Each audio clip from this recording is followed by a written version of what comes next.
Class 12 physics के सभी महत्वपूर्ण प्रश्नोत्तर का अध्ययन करेंगे। पार्ट 6 प्रश्न 26 परमाणु के बोहर मॉडल के अभिग्रहित लिखिए। उत्तर नील बोहर के क्वांटम सिद्धांत के आधार पर रदरफोर्ड के परमाणु मॉडल में उपस्थित कमियों को दूर किया और 3 परिकल्पनाएं प्रस्तुत की।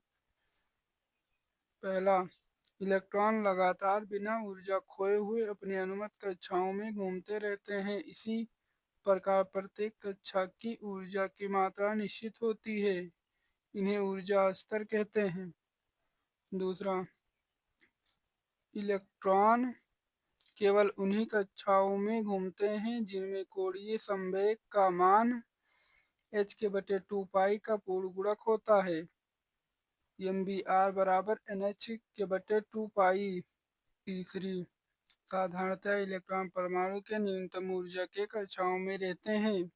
यह अवस्था मूल अवस्था कहलाती है। जब इलेक्ट्रॉन उच्च ऊर्जा वाली कक्षाओं में जाते हैं तो ऊर्जा का अवशोषण होता है तथा जब निम्न ऊर्जा वाली कक्षाओं में जाते हैं तो ऊर्जा का उत्सर्जन होता है, अर्थात डेल्टा ई बराबर E1 - E2। प्रश्न 27 गतिशीलता को परिभाषित कीजिए। उत्तर एकांक वैद्युत क्षेत्र में आवेश वाहक द्वारा प्राप्त अनुगमन वेग को आवेश वाहक की गतिशीलता कहते हैं। इसे म्यू से प्रदर्शित करते हैं। म्यू बराबर BD/E। प्रश्न 28 वैद्युत क्षेत्र रेखाएं एक दूसरे को परिच्छेद नहीं करती हैं, क्यों? उत्तर यदि विद्युत क्षेत्र रेखाएं परस्पर एक दूसरे को प्रतिच्छेद करेंगी तो इसका अर्थ होगा कि उस बिंदु पर कोई बिंदु आवेश दो दिशाओं की ओर संकेत करता है, जो कि असंभव है। प्रश्न 29 यदि एक प्रत्यावर्ती धारा का वर्ग माध्य मान √2 है तो धारा का शिखर मान क्या होगा?